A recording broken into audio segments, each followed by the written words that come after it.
Hey everyone, hope you're doing well. I just wanted to come on. It's been quite the week for me personally, and it's been very intense, and I've been sharing so much with you guys, not even realizing that I've been, just going through this very intense level of awakening within myself. Just feels more like a remembrance. So I've just been so grateful that I've been able to share in real time with you guys with all of this because I know that, again, a lot of you are going through a lot of the same, just the same experiences. So I just wanted to come on just to do a recap on just a few of the lessons that I've been learning. And the lessons are never ending, never ending. And it's just been a very eye-opening, quite literally and figuratively, but a very eye-opening awakening.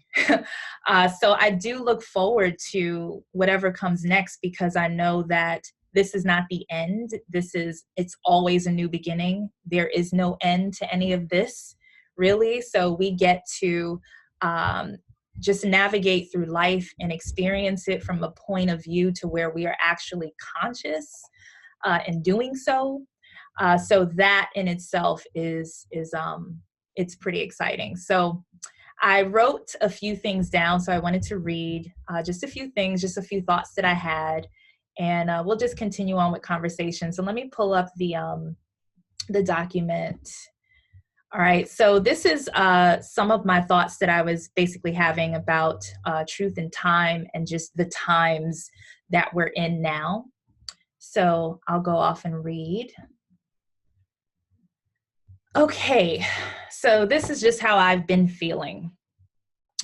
It feels like two particular worlds who were once fighting with each other are now together and are building toward balance and harmony. This is what the next level looks like to me. People waking up to themselves and remembering not only the horrific past, but the good times that we all had as family.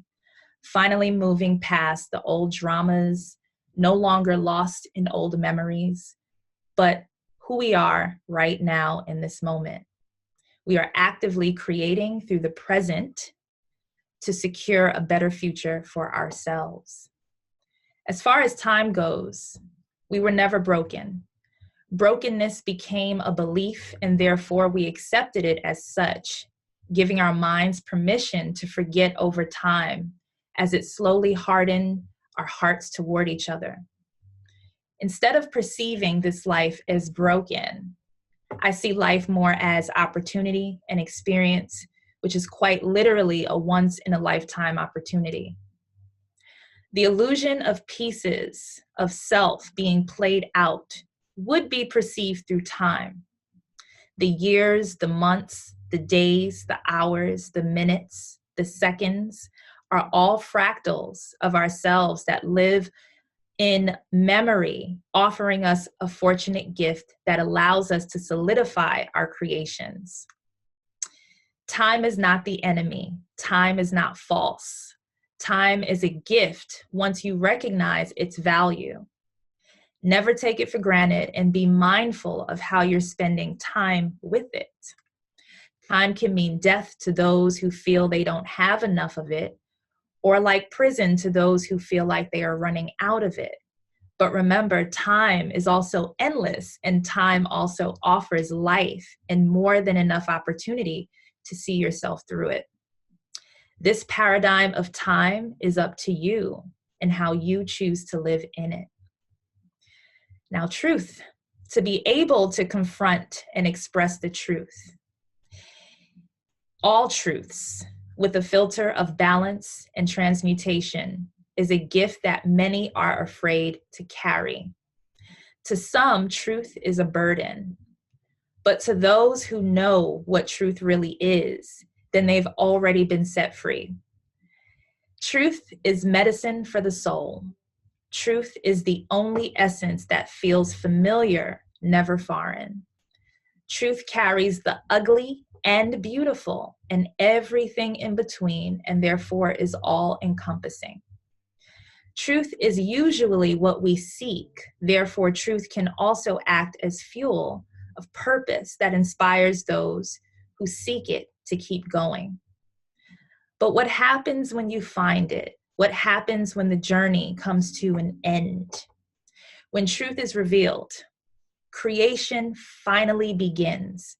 And it's important for us to know that we are worthy of this gift. The journey is now to see your truth through, embrace it, and build with it.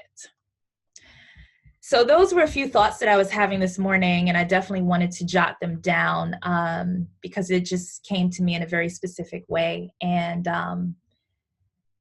one thing that I definitely want to share with all of this, because it does feel like family coming together, family just coming together, just ancient beef, you know, all of that, all of the dramas just finally coming together and playing out, but playing out in a way to where it can be balanced and harmonic. It doesn't have to be war. This is what we're all kind of just dealing with and going through now, whether it's dealing with past life stuff, whether it's dealing with your actual life. And usually those situations are reflected in your life. So sometimes you have no choice but to face yourself. And to some, this is a scary process.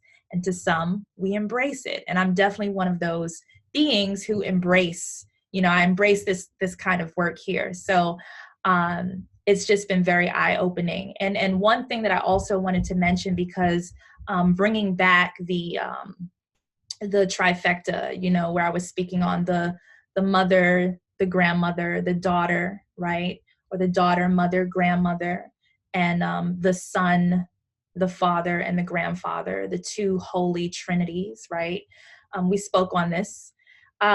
One thing that I wanted to say, and this was definitely another revelation that came through for me with all of this, is when you're embracing the embodiments of at least this trio within yourself, because there are many different levels, sub-levels within those trios, but those are the three main aspects that really animate themselves, animate themselves within like a whole being. So when you're really going into those aspects of yourself, it's great to venture on in or go into the essence of the daughter. Like, I'm speaking as a woman, right? The essence of the daughter, the essence of the mother, the essence of the grandmother. But when you're doing this type of work, what I would say is to acknowledge the relationship, your actual in this lifetime relationship with yourself as a child, right? Because we're talking about inner child when we're talking about that part of ourselves, whether you're male or female, son or daughter. When you're tapping into that, you're tapping into your inner child. You're tapping into your heart space.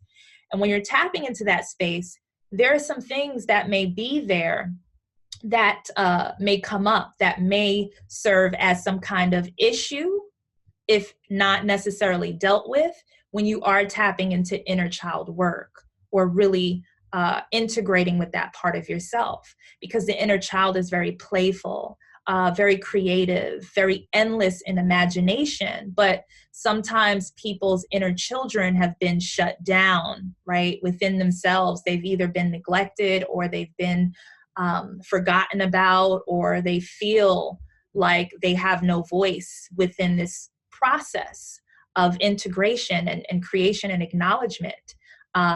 And if that's how your inner child feels, that has to be, at least from my perspective, confronted before allowing the inner child to really have a space in what you're experiencing through your body, through your experience within this life. And then going over to mother. And when I'm speaking on these things, of course, I'm speaking about the parallel always, you know, so same thing goes for son. Now, when we're coming to mother and father, relationship with mother, relationship with father.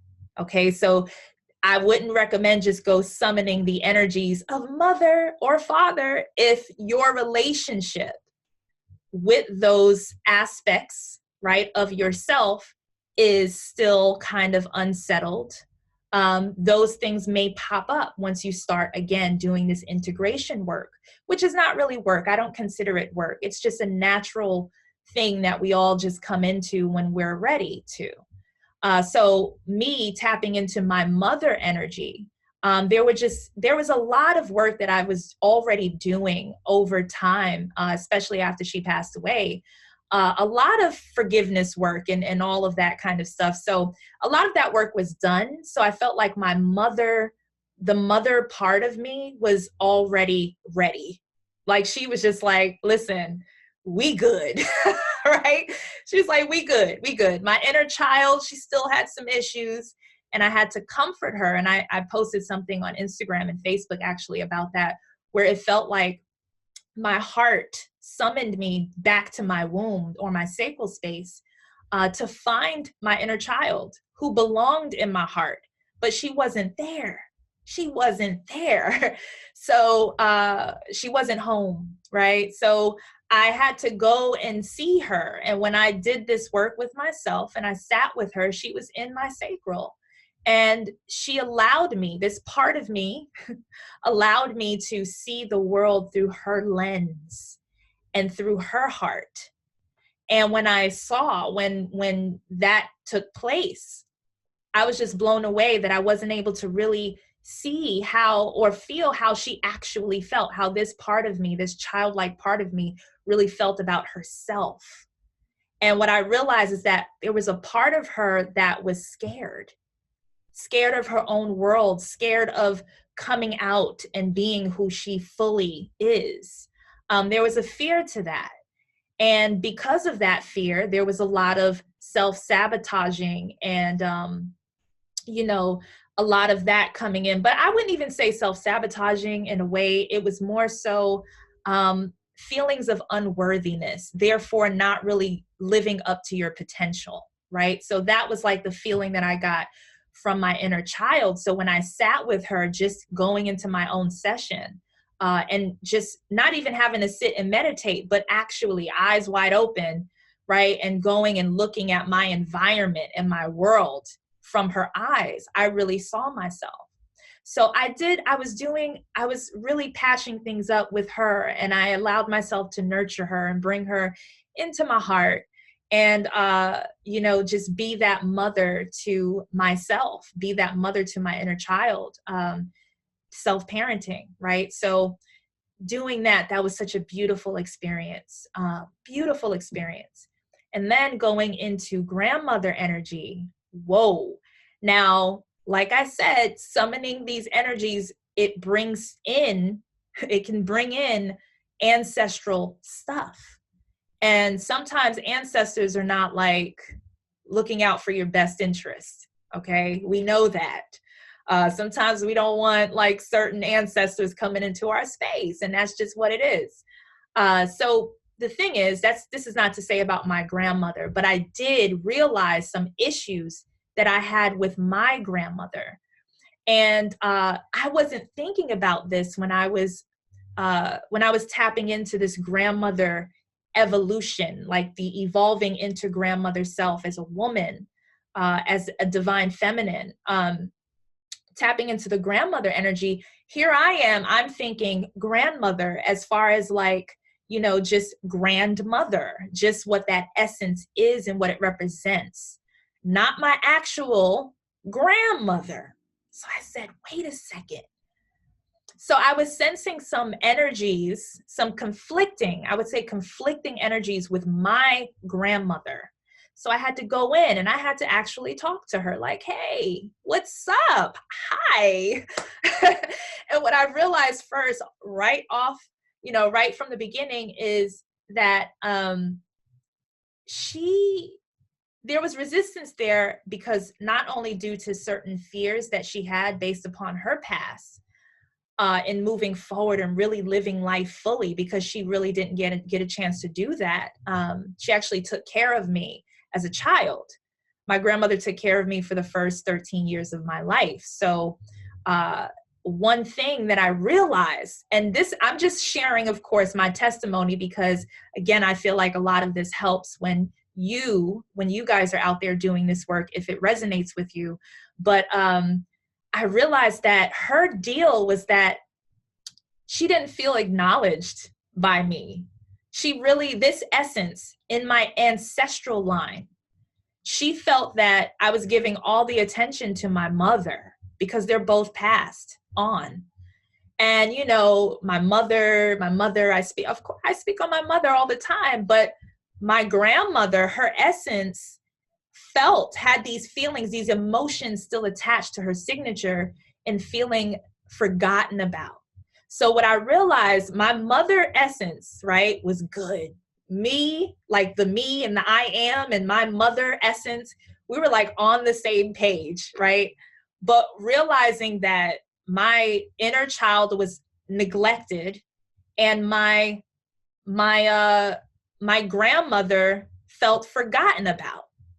So these were two on these other sides of self that really had to be confronted, because there would be no way that I would be able to really come fully into myself if these energies were not balanced at all.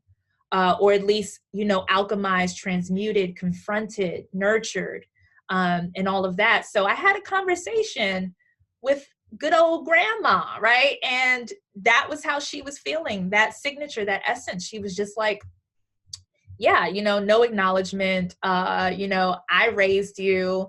And she's like, you're giving all the attention to like your mother. And she didn't, you know. So I had to really have a conversation, an honest conversation with her.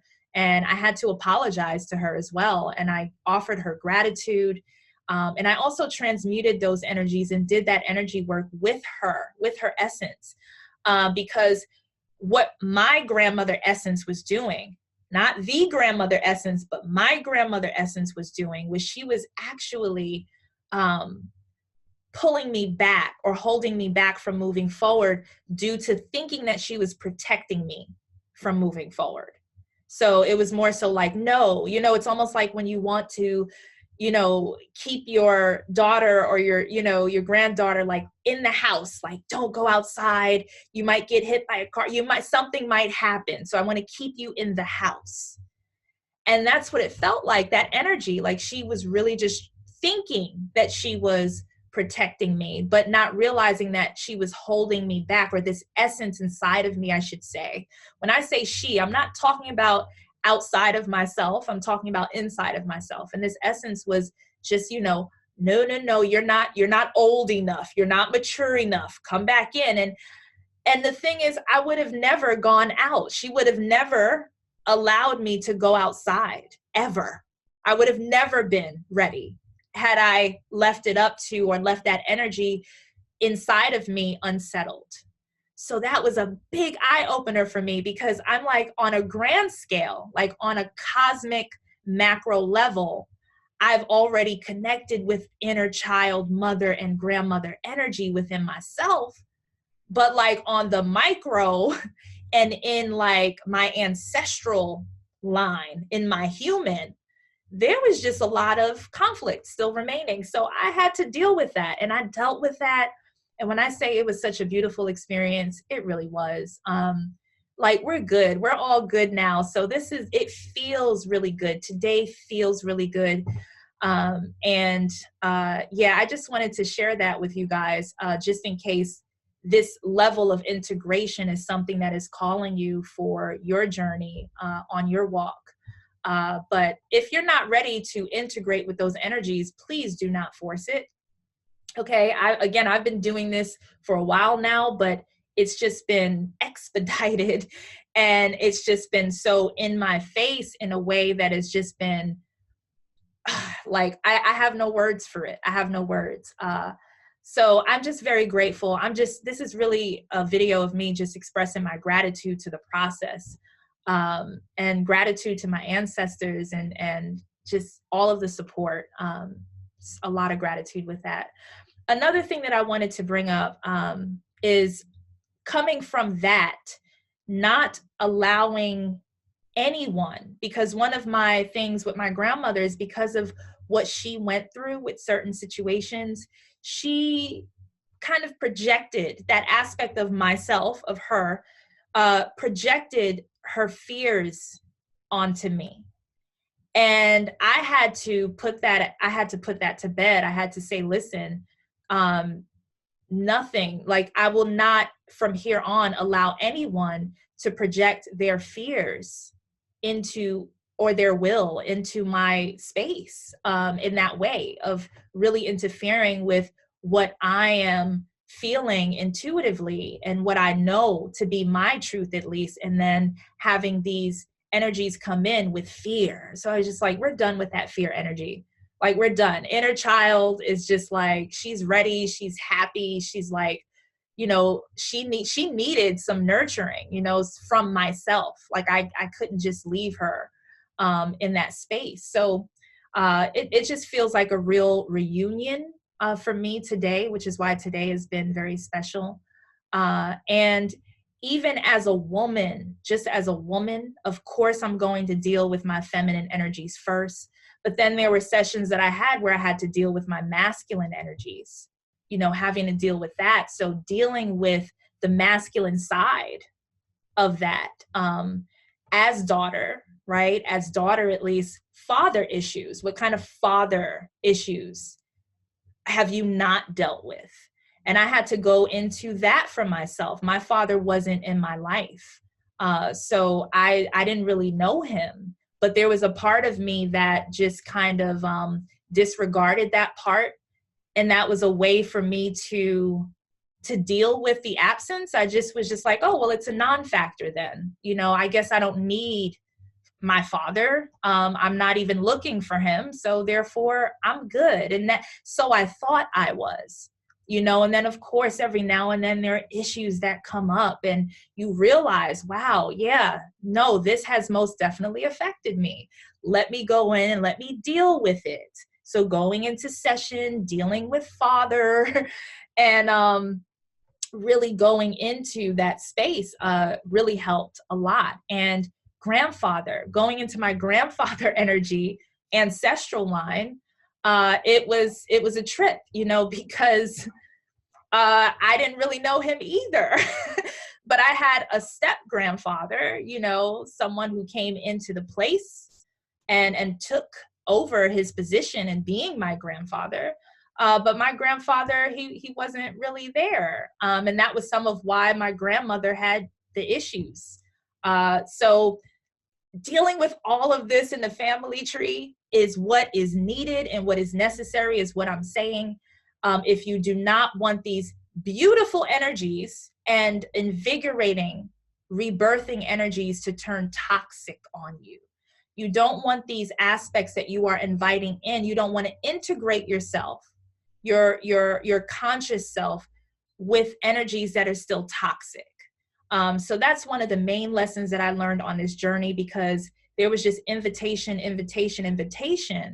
But me, I'm so macro minded first, because that's like my first nature is to go macro in my thinking and my logic, just macro.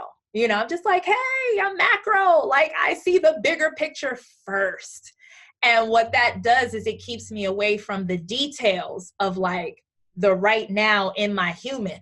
So I had to, like, it's almost like ancestors are like pulling me down and just like, okay, let's come down for a moment. Let's ground ourselves and let's really look at the bloodline. Let's really look at all of what's happening here and all of this ancestral stuff that you need to clear. Because we already know you're good with the cosmic stuff, you know, but you got to bring it on down and you have to anchor those energies in.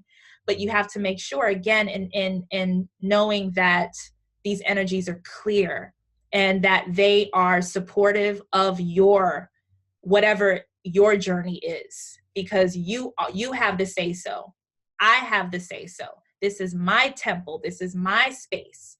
The I am that houses the different parts of me. So that was also something that was very, very eye-opening for me as well.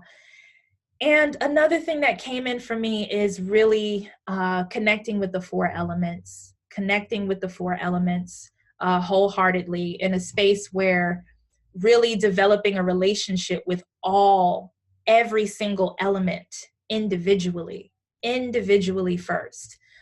So speaking to water, and this has just been something that I do naturally, but really taking the time out to speak, to honor, to feel, and to really dive into the essence of these elements that really make up this world and what we experience, what we live in, what we call Earth.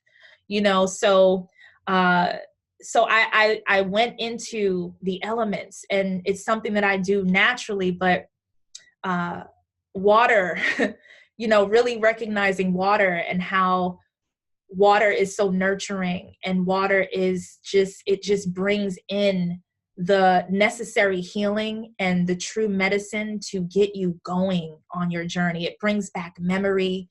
It brings forth this smooth calmness, if this is what you are asking for, if you are coming to the water in a way to where your intentions is to be settled into yourself. The waters won't be so turbulent. The waters will calm down, and the waters will soothe you, especially if you feel like you're burning up. That water will come in and soothe you, will wash you, will clear you, and will really listen while still offering memory that you can handle. So when I speak to water, the memories come back in bits and pieces for me, only if it's necessary for my right now. And that's the intelligence of water. Water has all of the memory, all of the record, but water will not offer up what you are not able to handle. So water just speaks to me in such a beautiful way. It's always easy for me to flow in the presence of water. So going into water, going into fire, fire sometimes seems like it's the nemesis of water. They cancel each other out. It's just like they can't coexist. What's going on here? And one of the things when just studying the elements from just on the inside and seeing them in different forms and how they interact with each other, when fire and water get together in a way to where they're not canceling each other out, there's steam, right? There's that steam, there's that air, that form of air that is formed from fire and water. So when you do that, it creates energy. Like steam is actual, like water and fire creates energy. So just seeing the relationship and what is not supposed to be is just like it forms such a beautiful thing when it's fully in balance. So looking at fire in that way, looking at fire as alchemy within itself, purification. Fire is light, right? So fire provides light, provides warmth.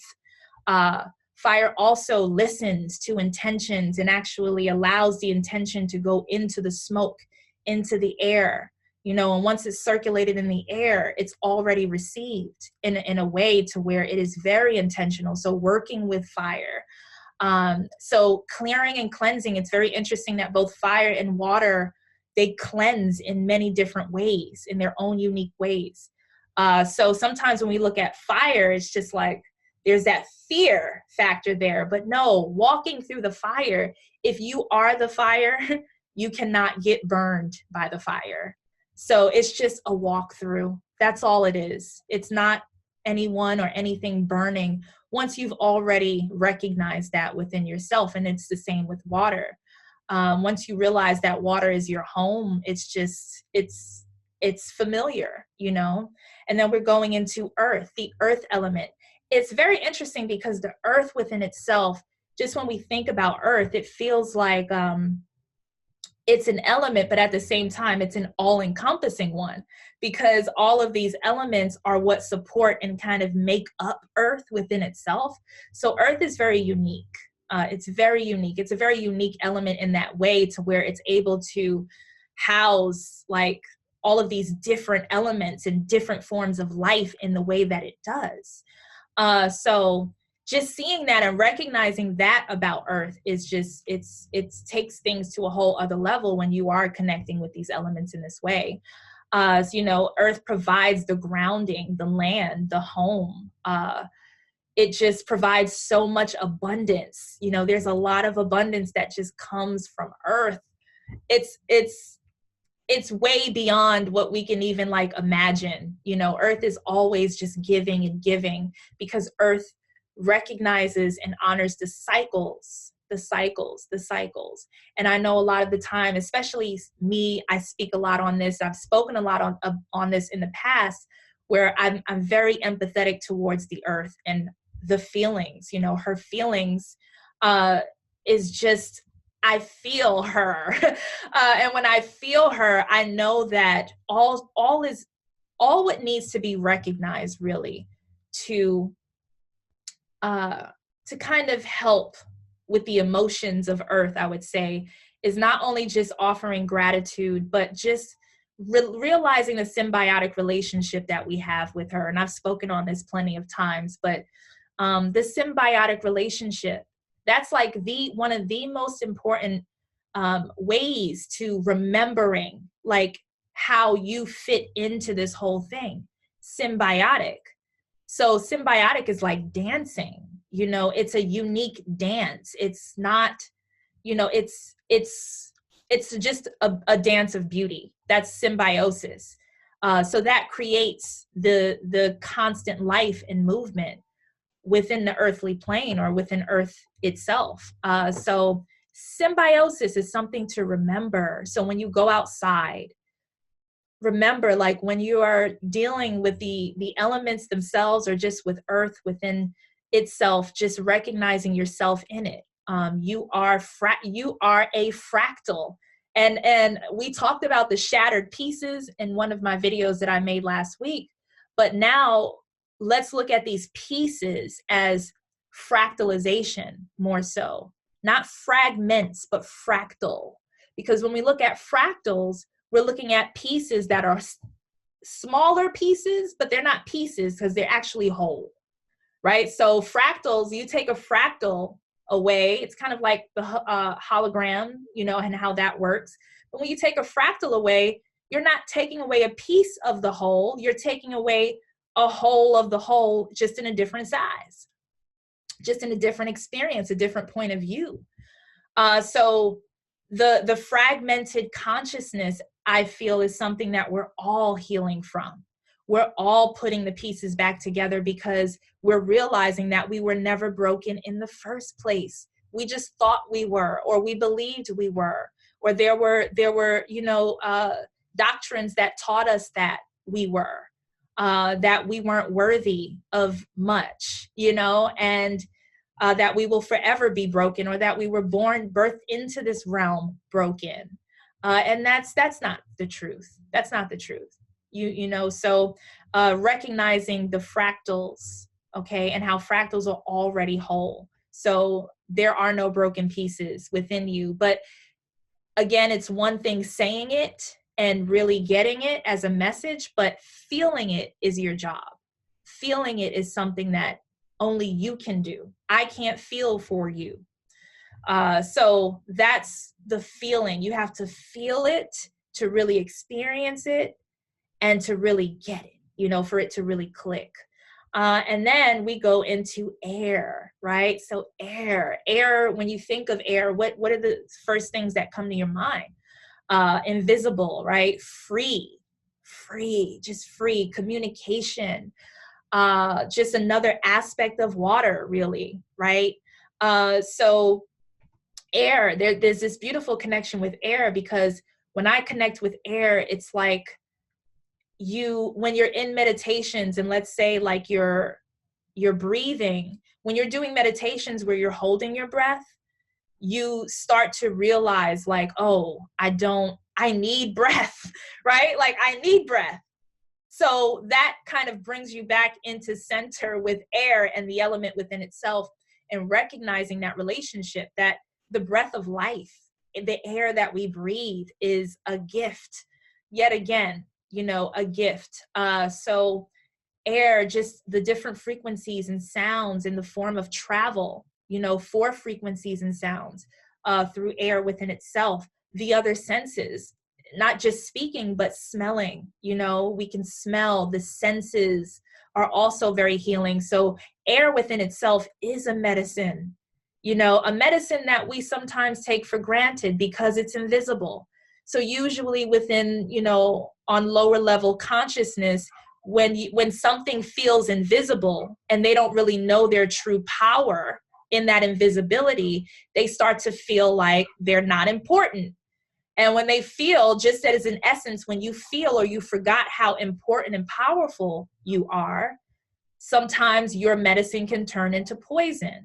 So that's the whole thing. And a lot of us, you know, because I've been really connecting with the ancient realms, and that's one of the main teachings is a lot of us, we connect with medicines, but it's based upon the conditions that come from your intention, that come from your heart, that come from like just how balanced you are with working with these powerful forces inside of you.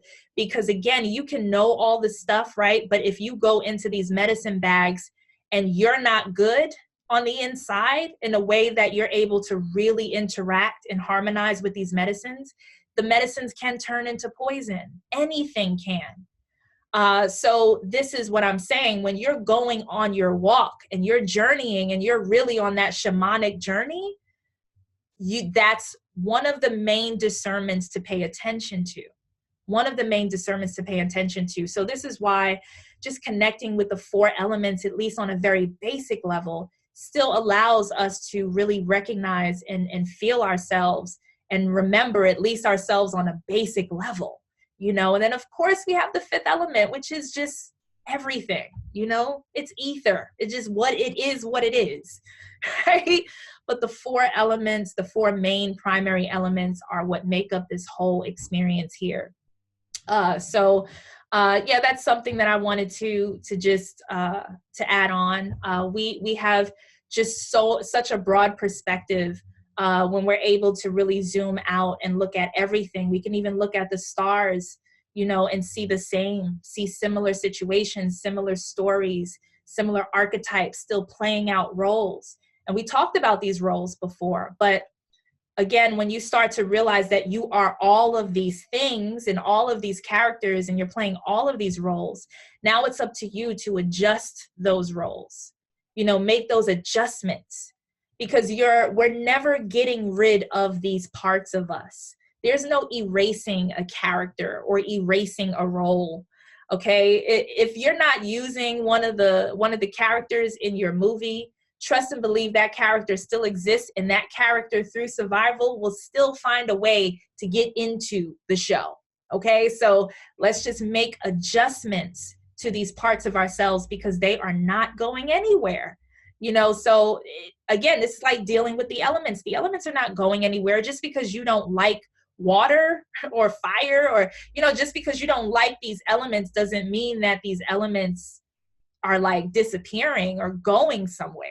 You know, they're here to stay. So you might as well see how you can work through that, their essences and just work with them by connecting with them in your own unique way.